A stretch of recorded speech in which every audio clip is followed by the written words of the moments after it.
ওইটা। হ্যালো বন্ধুরা, good morning. তোমরা সবাই কেমন আছো? আশা করি অনেক ভালো আছো। তো কালকে একটা ভিডিও ছাড়ছিলাম, তাই সারা রাত্রে ঘুমায় না, দিনের বেলা ঘুমায়। কিন্তু আজকে উল্টোটা হয়েছে, রাত্রে তো ঘুমাইছে না, 12টার সময় উঠছে। এখন কয়টা বাজে? 9টা বাজে। 9টা বাজে এখনো তাই ঘুমাইছে না। দেখো চোখ দেখো লাল লাল হয়েছে, তো ঘুমায় না। বিছনাটা তুইতে পারি না, খান্দে। এখনো কিচ্ছু খাইছে না, শয়তানি। আজকে উল্টালটা হইয়া বইছে। কালকে বুঝলাম এক কথা, আজকে আর এক কথা।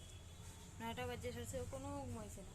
এই দেখো কি রাও করে, তো গুনু হয় না। মাম্মা গুনু নাই? হ্যাঁ গুনু নাই মাম্মা? মাম্মা গুনু নাই তোমার? কালকে সারা রাত্রে ঘুমাইছে না। যেমনি 12টার সময় উঠছে, সকালে তো একটা চা খাওয়ার টাইম নেই, চা খাইতেও পারছি না, খালি খান্দ। লো লো কুলো লো, খালি কুলো লো। কার কার বাচ্চা এরকম করে কমেন্টে জানাইও গাইস। আমার বাচ্চা তো এটা করে। Tata, bye bye.